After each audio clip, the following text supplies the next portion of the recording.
All right, so welcome to video 3 in this 7-video recession rescue series of Morning Coffee and Marketing.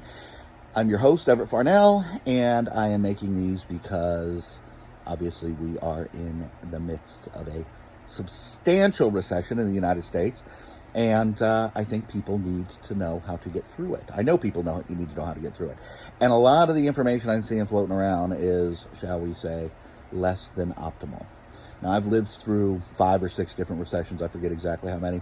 And I've done business through 3 different recessions. This is the 3rd.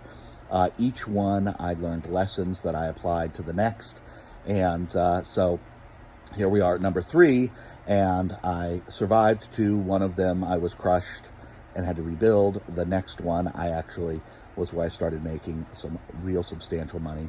And here we are at number 3. And I am licking my chops because I've spent the last several months putting in place, using these rules and using these guidelines, using these techniques that I'm teaching in these 7 videos to put in place some businesses that will come out of the other end of this thing doing, let's just say I should be doing very nicely coming out of the other end of this thing. So I'm very excited about that. Now, video number 1 was about how to get a third party to pay for your product or service delivery. Number 2 was about how to get an advertiser to offset some or all of the cost of your product or service delivery.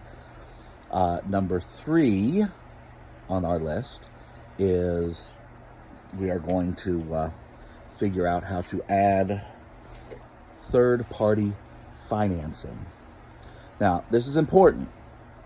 We're in the middle of a recession. Chances are pretty good you don't want to be the guy holding the note. You don't want to be the financer. You want to find a third party to do the financing for you, and then you can, obviously you deliver your product or service, and you take your money. You don't want to be you never want to be unethical or dishonest when you're trying to arrange for the financing. You just want to be honest. You always want to be ethical. You always want to do the right thing. However, you do understand that once you deliver your product or service and you collect your fee, that it is no longer your problem, right? The problem is between the financier and the financee, between the bank or the finance company and the prospect that you sold to.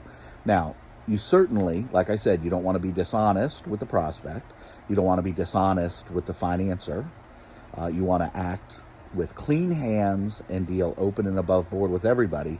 However, it's not your job to go save the person who, it's not your job to go save your prospect after you've delivered your product or service. Your job is to deliver your product or service as well as you can, to the best quality, at the best terms and the best price. The best price not necessarily meaning the lowest priced, right? Sometimes it's better to pay more for a product or service. Nothing wrong with that. It's a pretty basic idea, and we could talk about that at some other point if you want to. But the cool thing about adding some third-party financing is because it takes a lot of the stress off of your prospect, off of your client, off of your customer. It takes a lot of the stress off of them when it comes to buying things. In a recession, people are going to be less, they're not going to want to spend money, maybe even especially if they have a job, especially if they have some savings. They're not going to want to come off a lot of money at a time. It's going to hurt because, things are unsure, and putting that money back together can be difficult. So what do? They want to hold on to it. So what do? You say, well, listen, I'm not asking you to take a bunch of your savings out. I'm not asking you to liquidate your investments.